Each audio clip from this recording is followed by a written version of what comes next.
So today we're going to check out the Polestar 2 here in Australia. We'll have a look around the car, we'll take it for a test drive, and we'll also make some comparisons against a couple of vehicles, including an American muscle car. So stay with us. Well, here we are at the R&A Showgrounds here in Brisbane, and just before we get into the video, I just wanted to let everyone know that's been affected by these severe weather events and floods here on the east coast, all the way from the Sunshine Coast right down past Sydney. We're lucky here in Brisbane, we've had a couple of days of clear weather, although the clouds are coming over now, so we might get a bit more rain. But thoughts are with everybody. So as I mentioned, we're at the R&A Showgrounds here, and you can probably see behind me, that's the main arena of the showgrounds. And also there we've got the Polestar test drives today. So we'll be part of the general public test drives. We were lucky enough to draw one of the numbers to get into that. So I'm not sure how the day's going to go today. We've only got 1 hour with the car, so I'm assuming once we go inside, the Polestar guys will tell us a little bit about the car. We can have a look around it. Then we get to take it for a test drive. As I mentioned, let's hope the skies don't open up on us. But look, today's video is going to be different to probably a lot of other Polestar reviews or videos you see.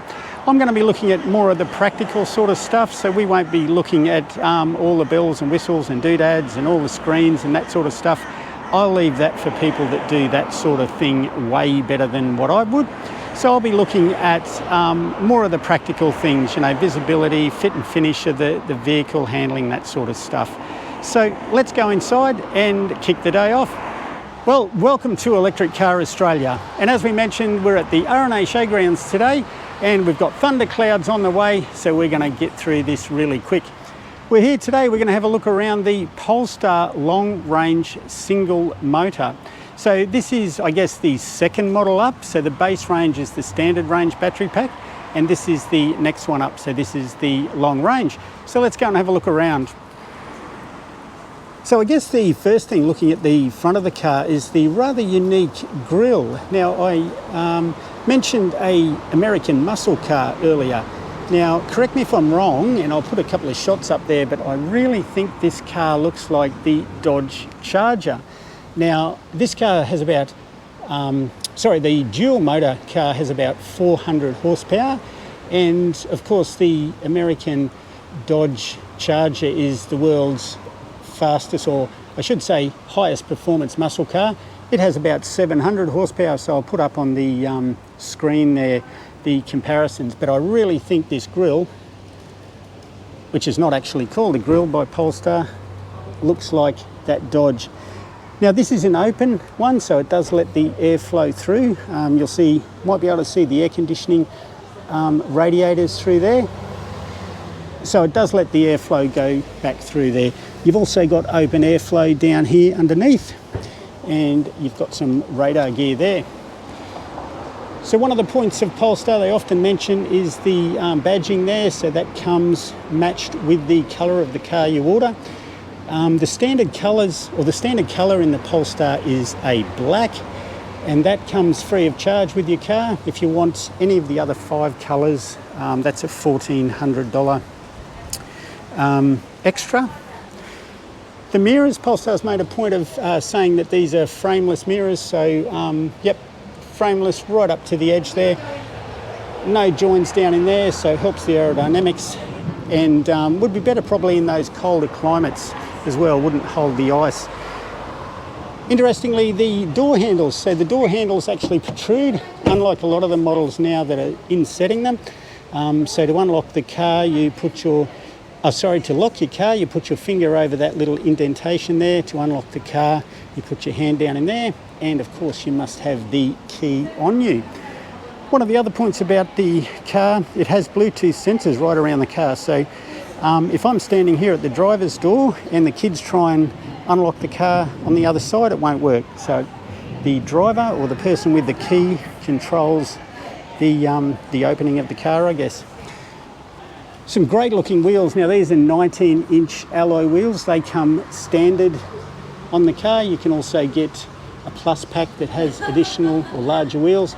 They're a 245 45 R19, but they are a really good looking rim and they look like they'd be quite easy to clean. So as I mentioned, we'll talk about a lot of the practicalities of this car. So those alloy wheels look like they would be nice and easy to clean. Just looking up the side profile of the car, we've got a little bit of these plastic sort of trims over the wheel arches. That's great, stops that stone chips, etc. and damage to the paintwork. No mud flaps, interestingly, or mud spats. However, you'll notice there that this is flared out a little bit. So again, that's a practical thing to stop getting those stone chips up your vehicle there. I can hear that thunder coming. So the back there, nice, interesting. Everything looks nice and flush on these cars, which is really good to see. Curvature. Now people will make the comparison against the Model 3, obviously. These cars look a little bit more aggressive than the Model 3. They have some more defined lines. These lines here are a lot more defined than I would say on a Model 3. Same with your bumper bars. You've got these defined lines. Here's your charge port. So you press that on the right hand side, opens up. Good rubber seal around there, so that's nice. You're not fumbling around with a lug. So you've got a cap on the CCS DC charge, but not on the Type 2, which is great because this is the one you'll use most often. So you don't need to pull a cap off, it just seals there. You've got a disconnect button.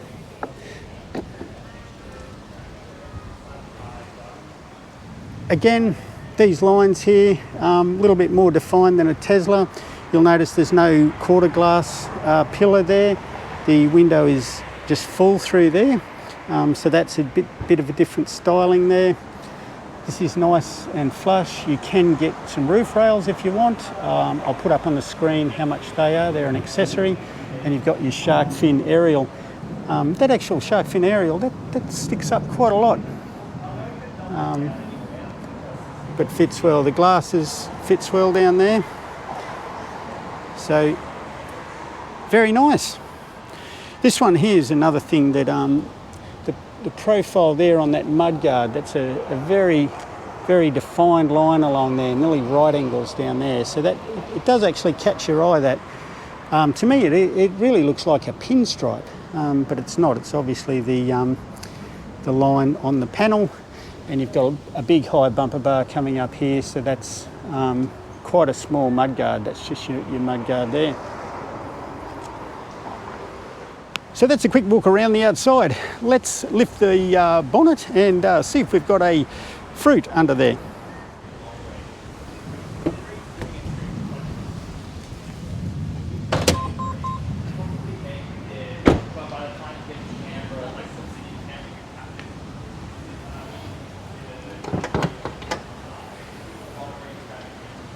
So the bonnet's manually opened from the inside, but we've got 2 gas struts, so that's good. We don't have any of those silly manual struts you've got to put up. So 2 gas struts. Bonnet's well painted under here. There's no soundproofing, which is understandable because you've only got very minimal noises coming out of here. But that looks very well made, stamped, well painted. 2 nice big latches here. At the top, they latch down into there. And again, that sort of aggressive front, like that Dodge Charger, lends itself to being quite a big bonnet. That would be quite heavy, I reckon, so potentially that's why they need those 2 latches. Here's our fruit, so a little bit smaller than the Model 3 Tesla, about 35 litres. We've got some safety triangles there and a repair kit there.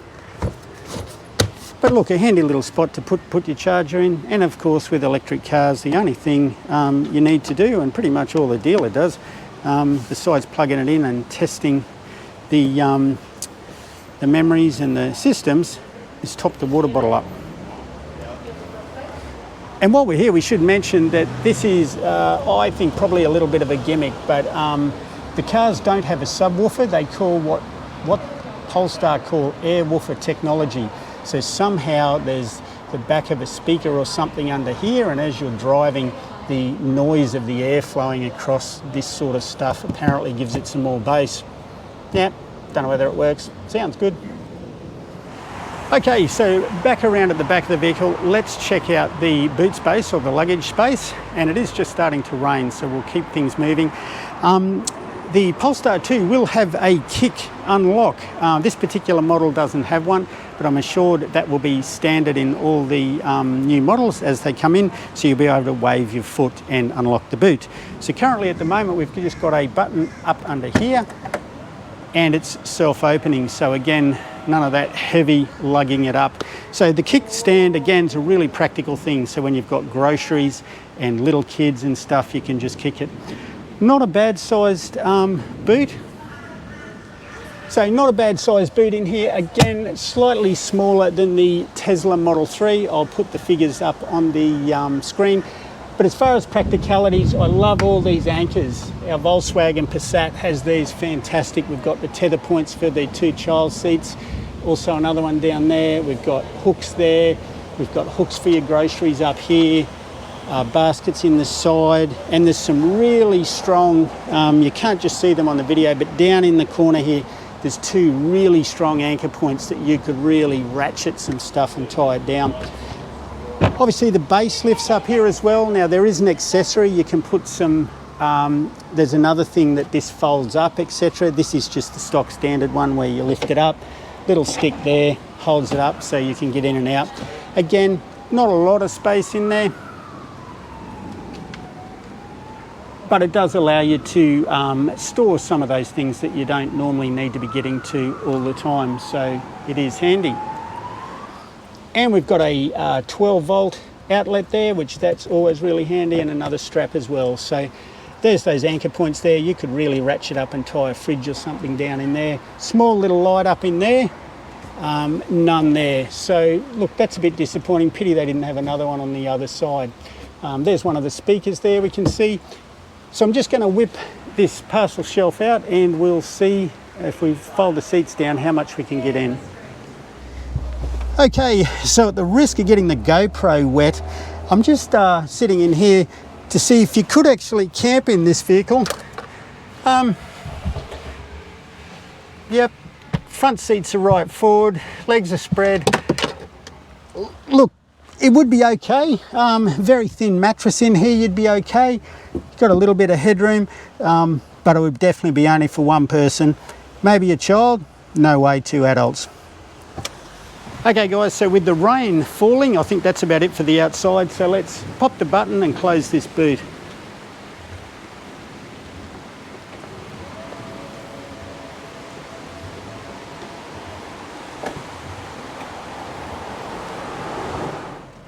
Okay, we're inside the Polestar 2, and besides the humidity outside, you'd think we're in Wales or the UK or something. So yeah, it's got very wet all of a sudden.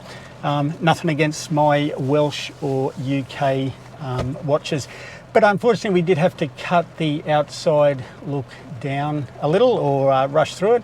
But I think you guys will get the idea. It does have some good practical ideas. I like the gas struts on the front bonnet. I like the 2 securing mechanisms on the left and right side. That would make it a lot more rigid and secure. The fit and finish of the vehicle's very well good. The paint and the seals, I didn't get a chance to show you guys that around the doors with the door open, but it is very good. Another practical thing will be that boot kick opening. Again, for someone that's got little kids, it's unbelievable how many times you've got an armful of stuff, and as our regular listeners will know, we've got the MG ZS EV, and the tail gate or tail boot on that is quite heavy, and it's just a pain. You've got to sit your stuff down, you've got to press the button, lift it up, etc. So the kickstart will be really good. Also like the flared out bottom of the doors and the wheel arches there, because that'll help protect the paintworks. I think on the outside, Polestar has put a lot of thought into the design of this car. It's not as aerodynamic as the Model 3. And look, you can tell that by the boxy, it's got more of a boxy front. Like I said, the grille, it's not a filled in grille, so the air flows through the grille, etc. So not quite as aerodynamic. That'll affect the range a little bit. The vehicle's also a couple of hundred, or it's 200 to 300 kilos heavier than the Model 3, depending on the configurations and models you get. But look, overall, I think it competes well with the Tesla from the outside. It's just that personal choice of how you like it to look. So let's have a look in the inside. Now look, this is my first time sitting in a Polestar 2, so to give you guys just some initial sort of thoughts. Seem like very good quality. Most stuff's soft touch, so this is a soft touch type fabric. This here is even more soft touch, so there's a sponge or something behind that. This little bit here around the door handle is hard. Nice soft touch stuff around here. It's got gloss black buttons and things, which I'll show you guys a close-up shortly. Not a fan of those, they get lots of finger marks. This is all a softy touch type fabricy. These are your standard sort of thin vinyl-y. Actually, they do feel a little bit thin, but they've got a makeup light and a mirror there. This is all soft touch. Multiple airbags around this car, of course, and we've got multiple speakers as well. Unfortunately, I won't be able to test the sound with you guys. I'll certainly be testing it out later for myself, because a good sound system is one thing that I really do give a car marks for. So we do have, I think, 6, it might be 8 speakers. I'll have to pop it up on the screen in the standard model. And then if you get one of the accessory packs, you can get a Cardam Harman, I think it's pronounced, sound system. So that's obviously a lot better. Dash as well, it's a soft rubbery type material. The front of the dash, and again I'll flick the camera around in a minute, is soft touch. Steering wheel, really nice sized and shaped steering wheel. The center part is a big squarish part. It's sort of a rubbery soft feel. Gear selector is actually a selector, not like a dial knob in most of the other cars. Again, we'll show you the screen shortly. Headroom, about 1 1/4 fist of headroom. I'm 108 centimetres, or just under 6 foot. I've got enough side space here, so that's quite good. We'll have a sit in the back later. The seats are really comfortable. Now, they're not soft, but they hold you really well. The base models have semi-electric seat for driver and passenger. And so the forward back, the lumbar support, etc., is electric, but the forward back, that is actually a manual winder. Nice headrests. It's nice and supportive. It's small. It's not giant, and it does have a little bit of a sporty feel. So I do like the feel of the seats, and I think they'd be very comfortable on a long trip. Okay, we're buckled in, and we're going to hit the road for our first drive in the Polestar 2 here in Brisbane. Let's see how we go. Okay, we're on the road. So we've made it out of the R&A showground. We're going to head out to DFO at Brisbane Airport. So look, that'll give us not a too bad a run. Not heaps of motorway driving, but that'll certainly let us get a feel for the car. Initially, Regen, it's quite aggressive Regen. It's yeah, true one pedal driving. The responsiveness of the accelerator is I would call very controlled. So it's not on again, off again, harsh like some vehicles are, some EVs. So yeah, it's very controlled. It gives you a nice controlled application of the power. And like I said, the Regen, we've got it set to standard. There's 2 modes of Regen, low and regular, I guess. And we got it on the regular, and it definitely one pedal driving. You can also set a creep mode. So if you want it to creep forward a little bit, it will do that. So yeah, that that regen's really good. You can just touch the accelerator and it'll lighten it, and you pull your foot right off, car comes to a full standstill. So full one pedal driving. A little bit of engine noise or whine. Now look, it may not be, but it just has that little electric hum, which is actually nice to hear. It's certainly not like a heavy ICE engine and gearbox. So you just get that nice little hum to know that you're in an EV. I like it. So as we mentioned, we're on some wet roads, so the handling seems quite good. Obviously we're just in suburban streets here, so we're not pushing it. We've got quite bumpy sort of broken bitumen in places. As mentioned, we're actually going through Albion here, which is a low-lying suburb, which a lot of this suburb was underwater in the recent floods.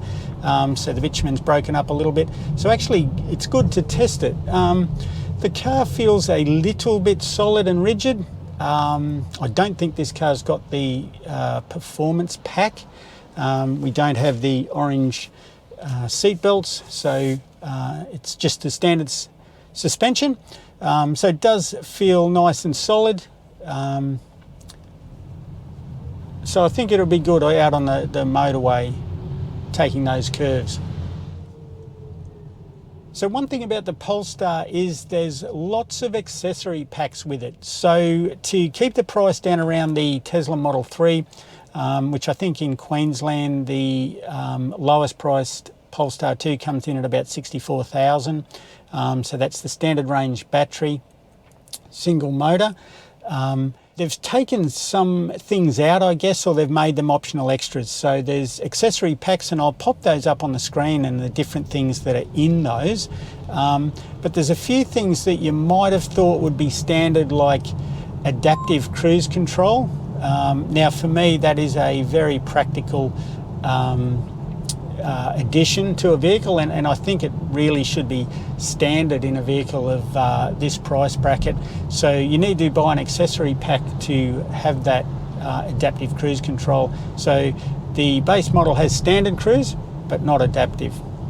One thing it does have is rain sensing wipers, so of course that's handy on a day like today. Okay, so we're up to an 80k zone now. Car's very quiet. The rain would be adding a little bit of noise, unfortunately, but the tyres on the car are quite good. I think they were Michelin from memory when we were having a look around outside. So yeah, look, really quiet inside. A little bit of wind noise, but nothing, certainly nothing to worry about. Yeah, as you'd expect from a vehicle in this price range. Like I said, the seats are really good. I feel really comfortable. It is a sporty sort of feel. You you sit down in the car. The steering wheel is fully adjustable, so for height, up and down, and also rake in and out. So I could probably adjust it a little bit better than what I've got, but look, overall a comfortable riding position. The doors are a little bit higher, and again, you could lift the seat a little bit, but then that'll affect your headroom. I like to rest my arm there. That's a little bit high, so a personal thing. You'll notice in this car, if you guys can see it, actually, this is a spec'd up model, so we've got the full sunroof. So that does give you a sensation of a little bit more headroom and headspace. And yeah, definitely gives the car that more lighter, open and airy feel. So yeah, this car's really, really smooth. Like I said, at that 80 Ks, just humming along really nicely. We'll test some acceleration shortly when we turn around up here. Yeah, really loving this Regen braking. Definitely stronger than the our MG. That's for sure. So keep in mind the MG doesn't have full one pedal driving. The Polestar 2 does, and yeah, you can really, really feel it. So around a roundabout here, we'll go a little bit quicker than we normally would. Yeah, that's nice. That hangs on really well, even in the wet. So we'll just get over in a left-hand lane here.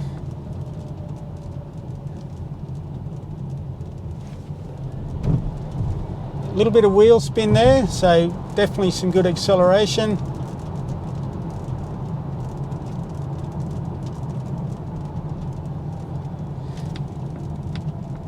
We've got another roundabout here, we'll just check this one out. So again, keep in mind, we've got a wet road here, good tyres, a little bit. Yeah, that's good, I like that. Rear wheel drive, these cars. But that hangs on really well. It's the only problem with doing these sort of test drives around the city, you can't really properly put the car through its paces. So anyone from Polestar watching, really appreciate to have this car for a weekend or even a week to do a proper review and testing of it. But look, hats off to Polestar for getting these out into the public and doing test drives in all the Brisbane capital, or sorry, the Australian capital cities. You will be able to buy these cars online, obviously, they're taking orders now, but there's also experience centres that are being built around Australia where you'll be able to go in and test drive, touch, feel, and also order one. So I'll test the brakes for you guys shortly, but as most of you will know, brakes aren't that important in an EV. It's funny, in the old days of the ICE vehicles, testing the brakes was a big part of it, but in EVs with Regen braking, you hardly ever use your brakes, and particularly with a car like this with one pedal driving. Well, that's it for our on-the-road testing of the Polestar 2. Our regular viewers will know that we've had some camera issues over the last few months, and that was the last video we shot with our GoPro 7, and unfortunately we couldn't rescue the tail end of that shot, so it has taken us months to get this video out. The editing has been quite horrendous. But look, just on that braking, we did do some braking tests and the braking was fantastic. As we mentioned with the acceleration and the accelerator, it's very controlled braking. Our MG ZS EV, there's a little bit of a difference between the Regen braking and when the mechanical braking kicks in. So a little bit hard to explain, but you can definitely feel the difference. On the Polestar 2, it's very controlled and smooth and you can't tell the difference, but obviously braking is very, very good. So to wrap it up, the Polestar 2 is a serious contender if you're in that price bracket looking at the Model 3 or the Model Y that's recently been introduced since we've done that video. It really comes down to a personal opinion on the exterior looks of the vehicle and also the interior looks.